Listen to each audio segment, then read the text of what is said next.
आज की क्लास में सबसे पहले मैं आपको बताने जा रहा हूँ एम्बलप के बारे में। तो एम्बलप जो कि लेटर को एक कवर के रूप में रखता है, यानी कि जो लेटर होता है उसको कवर में रखते हैं, उसे एम्बलप बोला जाता है। तो सिंपली एम्बलप आप कैसे क्रिएट कर सकते हो, तो एम्बलप क्रिएट करने के लिए आप जाओगे मेलिंग मेन्यू में। तो मेलिंग मेन्यू में यहाँ मिल जाएगा आपको एम्बलप। ठीक है, तो यहाँ से आप एम्बलप पर क्लिक कर लेंगे। ठीक है, तो ये कुछ इस तरीके से एम्बलप क्लिक हो जाएगा। तो सिंपली यहाँ पर जिस व्यक्ति को भेजना है यानी डिलीवर करना है लेटर, उसका नाम आएगा। तो यहाँ पे डिलीवरी एड्रेस में मैं उसका नाम दे देता हूँ। फॉर एग्जांपल राजेश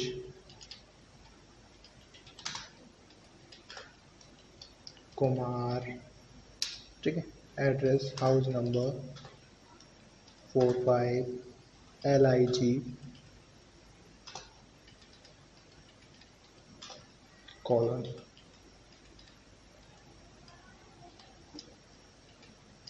ठीक है, इसके बाद रिटर्न किसके पास है, तो रिटर्न एड्रेस ऑलरेडी मैं लिखा हुआ है तो वही मैं उसको रहने दे रहा हूँ।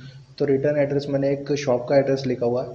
ठीक है, सिंपली आप इसमें फॉर्मेटिंग कैसे कर सकते हो, तो यहाँ पे फर्स्ट फॉन्ट मैंने ले लिया, जैसे कि ये वाला फॉन्ट ले लिया, बोल्ड इटैलिक का है, साइज 12 ही रहे, कलर इसका ब्लू रहे।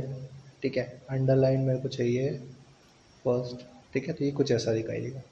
ओके, अगर रिटर्न एड्रेस में भी कोई चेंजेस करना है तो मैंने कहा रिटर्न एड्रेस में भी फ़ोन यही रहे, बोल्ट इटैलिक 11 का ही एड्रेस है। यहाँ पर ये येलो कलर से दिखाई दे। ठीक है, तो ये येलो कलर से दिखाई देगा। अब जैसे ही आप इन दोनों पे ओके करोगे तो ये फॉर्मेटिंग सेव हो जाएगी। उसके बाद अगर ऐड टू डॉक्यूमेंट करते हो तो यहाँ पे डॉक्यूमेंट में ये सेव हो जाएगा। याद रखिएगा, ये खुद का अलग डॉक्यूमेंट नहीं बना था, तो ये इसी में आएगा। ठीक है, तो सिंपल ये तो फर्स्ट चीज़ हो गई। अब मैं आपको उसके बाद बताने वाला हूँ मेलिंग लेवल्स। तो आप मेलिंग लेवल्स का यूज़ क्या करते हैं, तो मेलिंग लेवल्स मान लीजिए जैसे कि हमारी कोई एक शॉप है या फिर एक हमारी कोई कंपनी है। अब आप क्या होता है कि हर प्रोडक्ट पर हम अपना एक लेवल चिपका कर भेजना चाहते हैं। तो अब क्या है, लेवल क्रिएट करने के लिए हम बार बार ऐसा तो करेंगे नहीं, या तो किसी से लिखवा दें या कुछ करवा दें, नहीं। तो हम क्या करेंगे, एक बार क्रिएट करवा लेंगे। तो सिंपली ये भी इसी तरीके से काम करेगा। जैसे मान लीजिए यहाँ पर एक एड्रेस लिखा हुआ है, LIG कॉलोनी है, तो यहाँ पर एक एड्रेस लिखा हुआ है। ठीक है, यहाँ पर हम कोई कंपनी का नाम भी लिख सकते हैं। तो मैं फ़िलहाल इसी को एक लेवल ले रहा हूँ। ठीक है, अब यहाँ पे 30 पर पेज लिखा हुआ है, तो यहाँ पे दो ऑप्शन रहेंगे, तो मैं 30 पर पेज ले रहा हूँ। लेकिन इसकी विड्थ ज़्यादा है, उस वाले की विड्थ कम थी। यहाँ पे ओके किया, और जैसे ही मैं इसको बोलूँगा ऐड टू डॉक्यूमेंट, तो ये नए डॉक्यूमेंट में ऐड हो जाएगा। याद रखिएगा, ये नया डॉक्यूमेंट बनाएगा। ठीक है, तो ये देखिए यहाँ पर लेवल आ गए, और बढ़िया लेवल आए, एक पेज पे 30 लेवल आएंगे। ठीक है, तो सिंपली ये दोनों एक मेलिंग मेन्यू के तहत काम करते हैं। अब मैं आपको बताने वाला हूँ इंपोर्टिंग डेटा और एक्सपोर्टिंग डेटा। तो इंपोर्टिंग डेटा में सबसे पहले यानी कि डेटा को इंपोर्ट करना। अब डेटा को इंपोर्ट कैसे करोगे, तो डेटा को इंपोर्ट करने के लिए मान लीजिए मैंने यहाँ पे एक नया पेज ले लिया, कंट्रोल के साथ एंटर करके। ठीक है, तो मैंने यहाँ पे एक नया पेज ओपन कर लिया है। यहाँ पर मैं चाहता हूँ कि डेटा आए। अब इंपोर्टिंग डेटा के लिए यहाँ पर ऑप्शन दिया गया है, जैसे इंसर्ट में आप जाएंगे तो आपको ऑब्जेक्ट मिलेगा। ऑब्जेक्ट में यहाँ पे मिलेगा टेक्स्ट फ्रॉम फाइल। ठीक है, टेक्स्ट फ्रॉम फाइल के ज़रिए भी आप ये काम कर सकते हो। जैसे ये मेरे से गलती से ऑब्जेक्ट खुल गया। ठीक है, यहाँ पे क्रिएट फ्रॉम फाइल भी ले सकते हो, या फिर टेक्स्ट फ्रॉम फाइल भी ले सकते हो। तो क्रिएट फ्रॉम फाइल ले रहा हूँ मैं। ठीक है, और यहाँ पे टेक्स्ट फ्रॉम फाइल से आप सिर्फ वर्ड की फाइल ले सकते हो। क्रिएट फ्रॉम फाइल से तो आप यहाँ पे एक फ़ाइल लेके आ सकते हो। जैसे मैंने ब्राउज़ किया डेस्कटॉप पे, और यहाँ पर मैं एक्सेल की फ़ाइल है, इसको मैं ओपन कर ले रहा हूँ, और यहाँ से मैंने बोला लिंक टू फाइल। ठीक है, तो ये लिंक टू फाइल रहेगी, और उसके बाद इसको अप्लाई कर दिया। ठीक है, तो जो इसका डेटा है वो हमारे पास आ जाएगा कुछ इस तरीके से। ठीक है, तो एक्सेल का डेटा मैं कहाँ पर उठा के ले आया, वर्ड पे। तो सिंपली आपको करना क्या है, ऑब्जेक्ट को ओपन करना है। ऑब्जेक्ट के बाद यहाँ पे क्रिएट फ्रॉम फाइल मिलेगा, जहाँ पर आपने फाइल रखी है वो ब्राउज़ के ज़रिए जाएंगे, और जब आप इसे लाने के बाद इसको लिंक फ्रॉम फाइल ज़रूर करेंगे, जिससे कि वो लिंक रहे उस फाइल से। ठीक है, तो ये तो हो गया डेटा को इंपोर्ट करना। अब बताया तो मैं आपको डेटा को एक्सपोर्ट करना। तो एक्सपोर्ट करने के लिए सिंपली जैसे मान लीजिए मेरी जो फर्स्ट फाइल है ये डॉक्यूमेंट 1, मैं इसको एक्सपोर्ट करना चाहता हूँ। ठीक है, तो एक्सपोर्ट करने के लिए या फिर मैं कोई नई फाइल ले लेता हूँ। यहाँ से मैं एक नई फाइल ले लेता हूँ।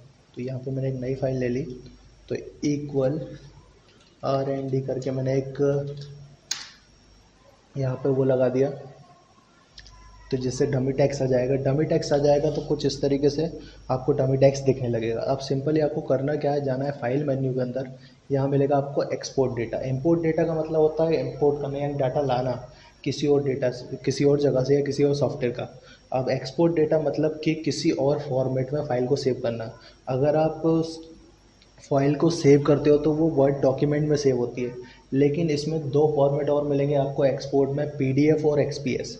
पीडीएफ और एक्सपीएस का फ़ायदा क्या है कि ये मोबाइल पे ओपन की जा सकती है, ईमेल पे आराम से लगाई जा सकती है। ठीक है, ये उसके कुछ फ़ायदे हैं। लाइट वेट होती हैं। ठीक है, आप इसके अंदर 100 पेजेस लिख लीजिए, 200 पेजेस लिख लीजिए, बहुत लाइट वेट होगी। आराम से आप इस पर काम कर सकते हो, आराम से फाइल को ओपन कर सकते हो। तो यहाँ से जैसे मैं गया एक्सपोर्ट पे, तो यहाँ मिलेगा क्रिएट एक्सपीएस या पीडीएफ फाइल। तो जैसे ही मैं इसको पब्लिश बोलूँगा तो पब्लिश होने पर ये कुछ ऐसी दिखाई देगी। देखिए यहाँ पे ये पब्लिश होने पर कुछ ऐसी दिखाई देगी। तो ये पब्लिश हो चुकी है। अब यहाँ से आप चाहो तो इसको प्रिंट भी कर सकते हो, ईमेल पे भी लगा सकते हो। अब पब्लिश होने पर ये कहाँ दिखाई देगी, तो मैंने इसको डेस्कटॉप पर पब्लिश करना है, तो डेस्कटॉप पर पब्लिश किया तो ये डेस्कटॉप पे कुछ ऐसी दिखाई देगी। ये वीडियो प्रोवाइडिंग, तो ये फाइल रहेगी। ठीक है, ये पीडीएफ फाइल है और लाइट वेट है। मैं आपको दिखा देता हूँ, इसकी प्रॉपर्टी देखेंगे आप तो देखिए 92 KB की है। ठीक है, 92 KB बहुत कम होता है एक पेज के हिसाब से। ठीक है, अगर एक्सपीएस में करेंगे तो भी यही फ़ायदा है, लेकिन इन दोनों में फ़र्क क्या है, फ़र्क इतना सा है कि जो एक्सपीएस डॉक्यूमेंट है वो थोड़ा सा पीडीएफ से ज़्यादा साइज़ कंज्यूम करता है।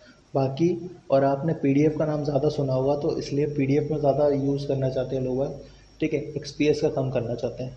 नेक्स्ट क्लास में मैं आपको इसके आगे बताने वाला हूँ। ठीक है।